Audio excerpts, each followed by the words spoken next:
The third generation Miata, or the NC, was released in 2005 and was available all the way up until 2015. This is one of the most controversial Miatas to be released because it started to grow in size, weight, and luxury. And there's many reasons for this, good and bad, and we're going to talk about that with Dave Coleman from Mazda about some of the engineering, design, and overall look and style of this vehicle.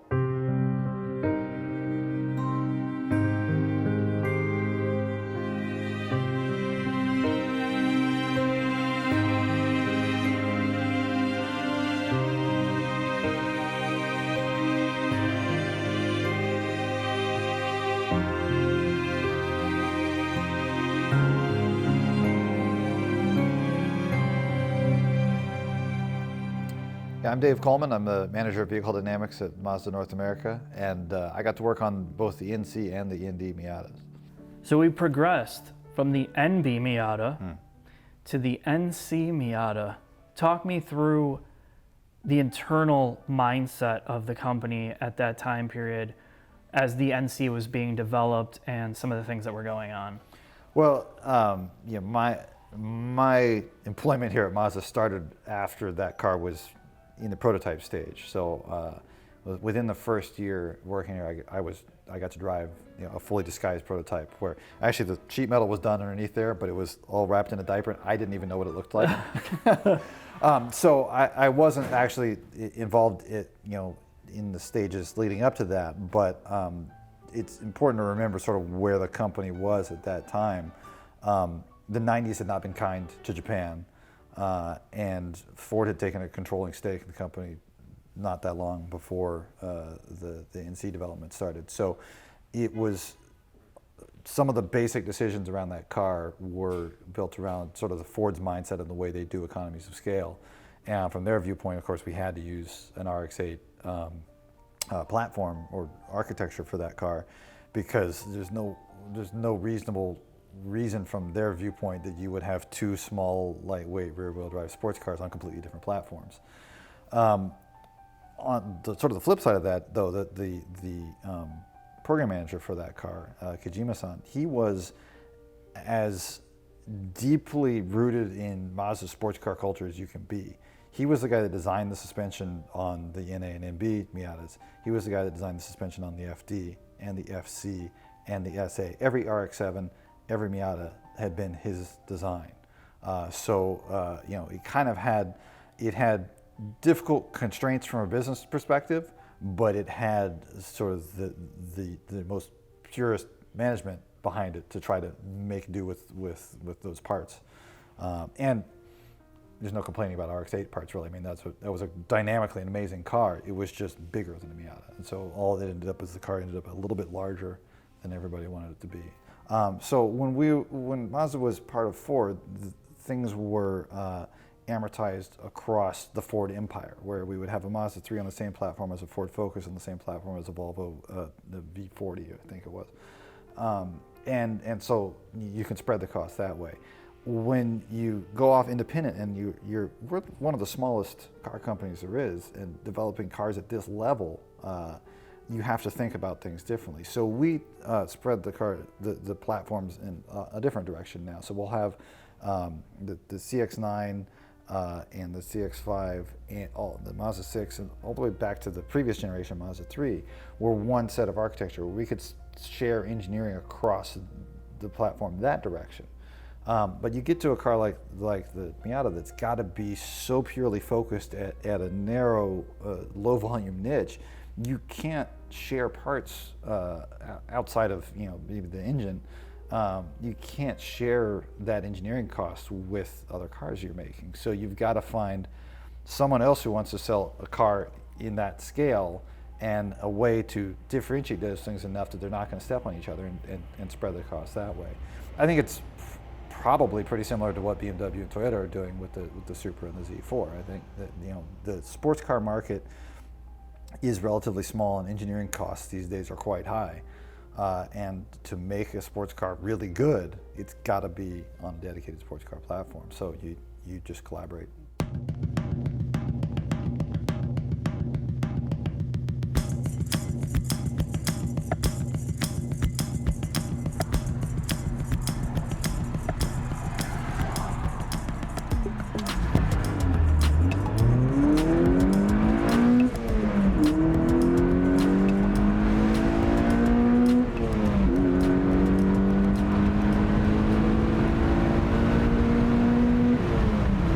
It feels like lightning compared to the NA and the NB. And that's because you have more displacement here. This is so different. It's so different in a more structurally solid way. This feels like a totally different car, a modern car. While you still feel things through the steering, like I've noticed if you hit a certain divot or a pothole, the steering will kind of jerk or you'll feel that, whereas it's more removed on modern cars. Now this is kind of the final edition MX-5 from the NC generation, the 25th anniversary edition. So this is as plush, as loaded as you possibly can get. And I feel like I understand what they were trying to do and some of the identity crisis that they were going through during this time period. It's a very relaxed, soft, cushy ride. There's not an overt sense of direction change. It's a comfortable cruiser at all periods of time. It doesn't matter what pavement. Whereas the NA and the NB got a little bit sketchy. You felt a lot more NVH and vibration through the steering wheel and the body structure. This is far less, but it feels like a much more substantial and bigger car. It doesn't feel as whimsical. Now, it still retains some of the best things like the NA and NB did. You could drive it all day long, and I think that's kind of what the people wanted from this, or that's what the people Mazda thought people would like, but it lacks kind of that harder edge. Now Mazda continued to develop their own manual transmission for this car, and it feels far less notchy, far less mechanical, but it is still, you take for granted how modern manual transmissions have kind of fallen down the hill, moving away from any vibration, any type of connectedness. Sure, you get to shift your own car, but you don't feel that definite connection. This was softened. It doesn't take as much effort. It certainly doesn't feel as grindy to hit every gear, but I don't know, it's so satisfying to drive this. And then you get to the motor, and I think that's the big change for me.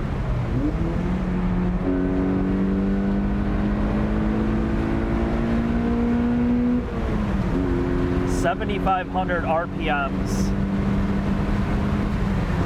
and it just winds out so effortlessly. And then you combine the sound tube or the sound generator, which pumps in induction noise to the cabin, and it does have a good sense of throat to it without having to supplement anything like they do in modern vehicles with the fake pops and clicks, or there's no fake audio through the speakers. It's a subtle way of creating character.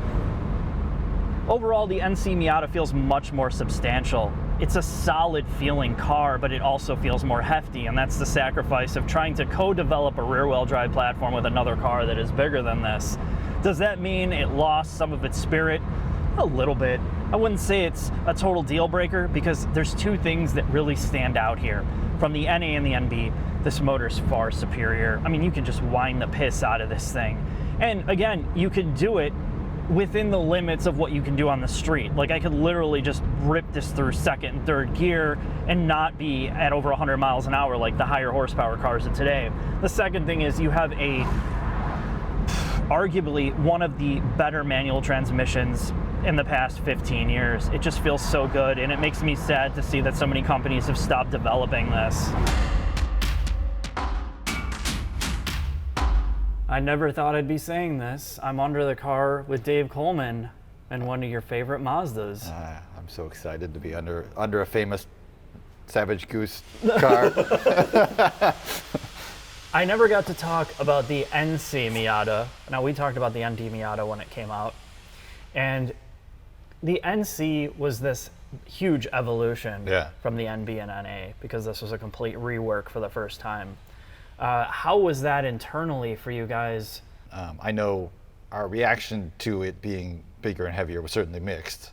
We're all purists here, as you can tell by the cars we make. But it seemed an inevitability at the time that the old car was old, everything was bigger, safety standards were a lot harder, and for very practical reasons, it had to be based on RX-8 architecture. Kind of taken over from where the NB left off. This was a complete ground-up redesign. The first time the Miata got one of those, the NA and NB were basically the same car, designed in the 80s, and then sort of evolved over a lot of years. And this was such a clean slate that at the time, I think the only part that carried over from the NB to the NC was the little round reflector light on the fender on the European models that we don't even get here. Other than that, it was a completely 100% new car. So as a result, the NC kind of grew a little bit because it had to fit into the shoes of the RX-8. The subframes are actually completely interchangeable between the RX-8 and an NC. When you get into the details, none of the parts are actually the same though. All the hard points are the same, but after sort of building the car around that architecture and sort of the Graham strategy portion of the design where you go through and just try to find every little gram you can shave off the car, they realized that the subframes are too beefy, the control arms are heavier than they need to be, the wheel bearings are bigger than they need to be. Everything's designed for a bigger, heavier car, and that's not the Miata philosophy. So they just went through every part of the car and tried to shave weight out of it. So if you lay like an RX-8 control arm next to an NC control arm, they look the same at first, and you look closely, and one of them's been on a diet. Everything's a little bit thinner, everything's a little bit just more optimized. And that's because it didn't have as much weight to carry around, and they'd just gone through the process of shaving every possible gram off of it. Big change from NA and MB. Those cars had a really they had a great suspension geometry. It was a double wishbone, but everything was built from stamped sheet metal control arms.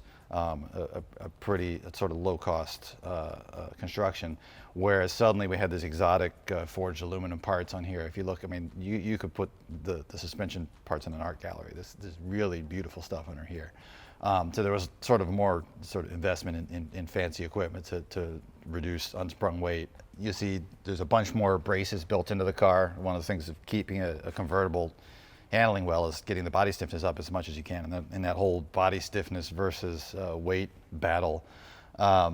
Braces across the big open channels of the car make a big difference. So we have this sort of dog bone shaped brace underneath the transmission that you start seeing NBs would start getting braces in later years across here because they were figuring out that actually this makes a big difference in the initial steering response of the car. The body flexes right here in response to turning the wheel and puts a little bit of delay into the steering. So the NBs would start getting like just a tube across here or something like that. And this big butterfly shaped piece not only braces across the tunnel, but prevents the two frame rails from moving up and down or forward and back relative to each other. And then you have this little growth coming out of the tunnel here to give us a mounting point for this X brace. This is an incredibly light stamped aluminum X. Is doing the same thing, keeping the left and right sides of the car from moving forward and back. Because when you twist the car, the right and left sides go forward and back relative to each other. And just boxing in the tunnel like this makes a huge difference. This is sort of taking the job of what a roof would do on a fixed roof car, of putting some shear strength into the body. So building these sort of details in from the beginning, from the platform level, really helped really stiffen up the car and give it more potential as a sports car than the NA and NB initially had. So over the course of a life cycle, let's say on the NC, what are the things that are easily changeable from like you get your hands on? Obviously, you probably didn't have your hands on this specifically at that time period, but when you need to take a look at like people's complaints, owners' complaints, motorsports complaints, right, or like all that, what's easy to change? Is it bushing compliance? Is it sway bar size? What do you typically do? Well, you actually will see a big change from the NC1 to NC2 when we did the facelift on the car. That's when we really reattacked the car and took what we had learned from motorsports, from our customers, from our own feelings about the car, honestly. We had actually built, after the car came out, we thought it was too soft.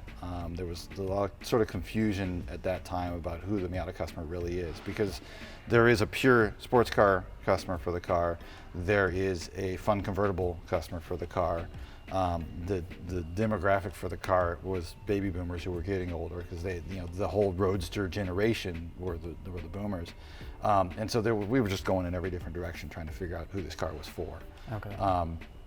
And since we thought it was too soft and didn't handle as it should, I built a car that we called the 1G car, which was a car that would pull 1G on a skid pad on street tires and still be comfortable. It really had the essence of what we thought was right about the car. We ended up using that suspension kit. We sold it as, I think, an MSR kit through Motorsports. We used it in Skip Barber school cars for a while. It was like a trunk kit for autocross. But the most important thing we did is the guys back in Japan looked at that and said, okay, yeah, we agree, that's a good idea.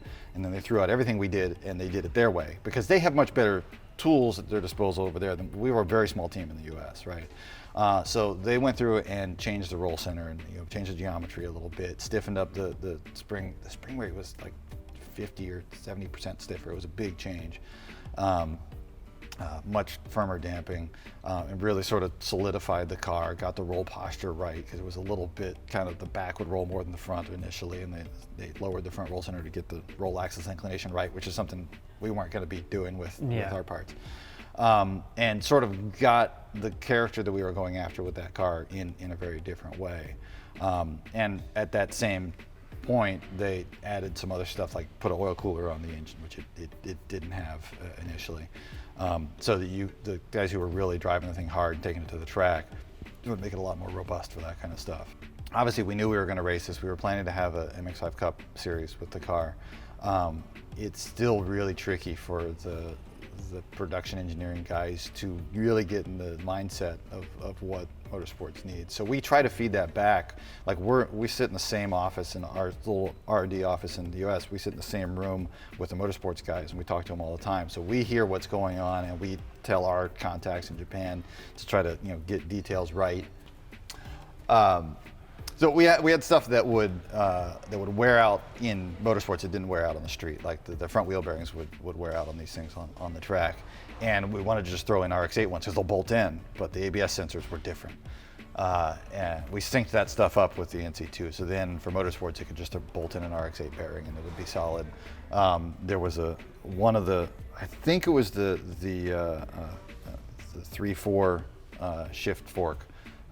Instead of being just a straight shaft to a shift fork, there was a shaft, then a monkey motion linkage, then a different shaft, and that linkage would break when the guys were racing them. That never broke on the street, never broke in testing. Yeah, because they're ramrodding it. There's guys doing stuff when they're racing that the transmission guys just weren't anticipating, and so we very quickly, actually, before we got to an NC2, changed that linkage and got that fixed up. So there was sort of a fast feedback loop with the motorsports guys.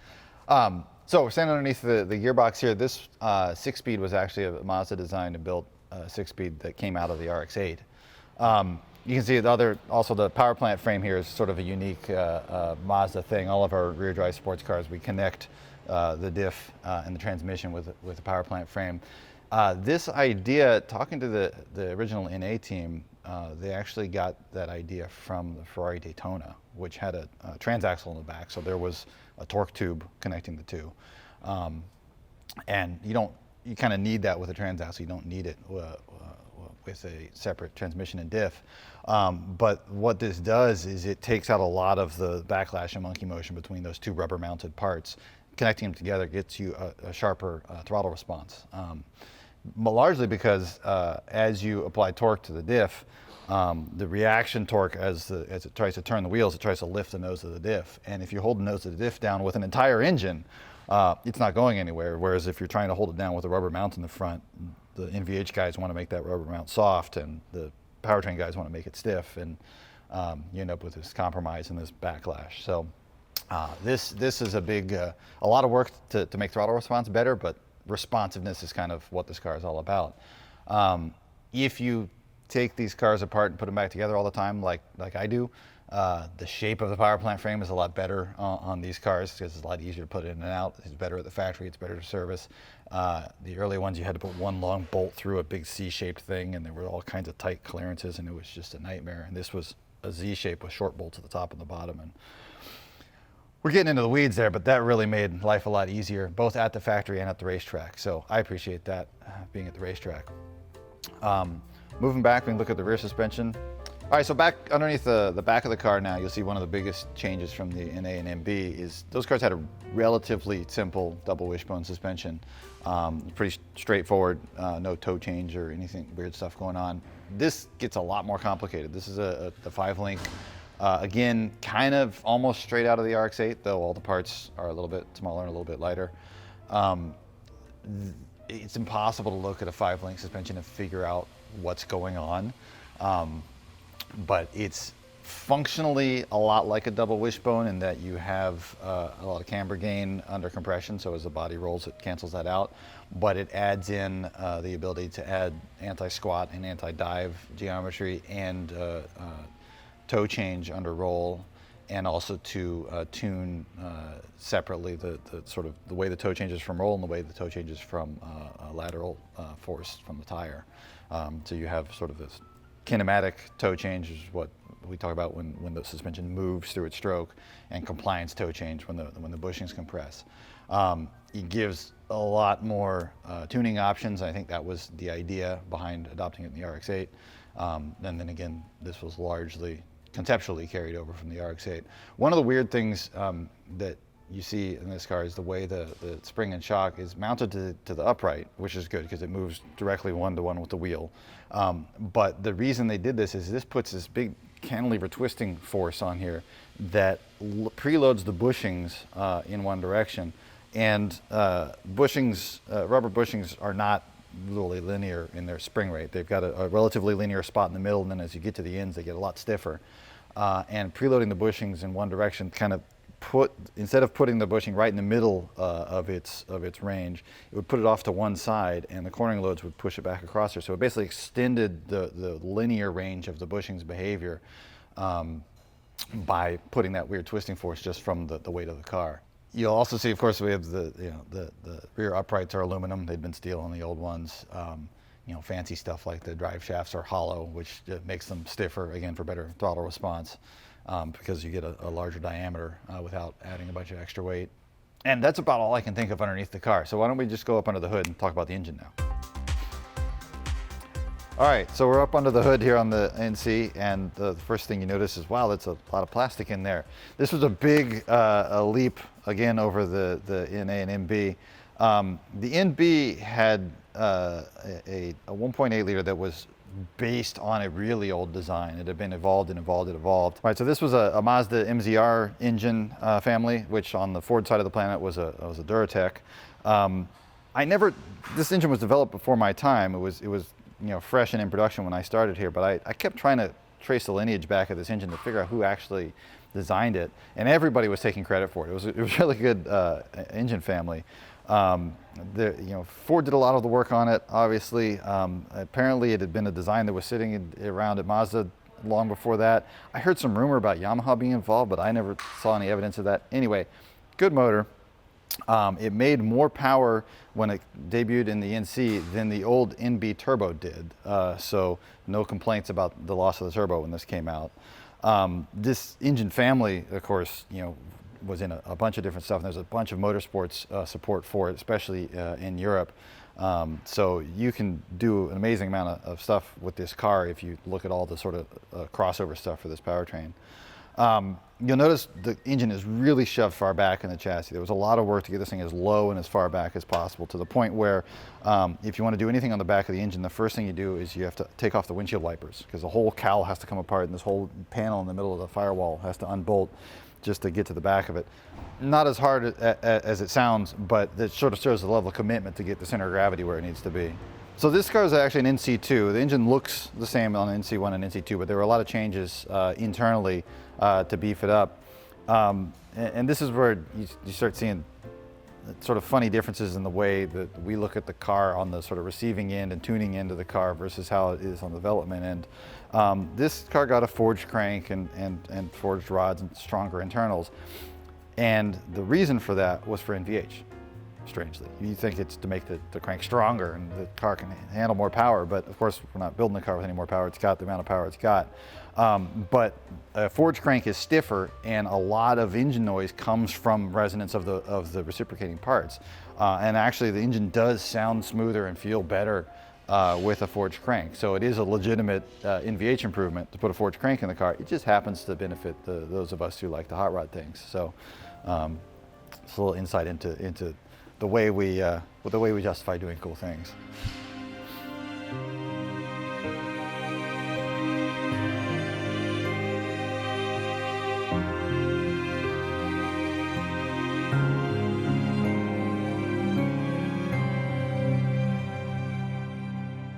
And I think a lot of it is just the determination that we are going to go against what people expect. A lot of companies would give up not only at the engineering level on this car, but at the concept level, where like, oh, we can't make a sports car with 170 horsepower. That's crazy. That's not enough. It needs to have 350, right? Well, you're off into a completely different world at that point. So the focus on having the car not have impressive numbers, but have a feeling, is so hardwired into what Mazda does. That's what we do with everything. We're focused on the way the car feels. And that, I think, frees us up to sort of approach things from a different direction.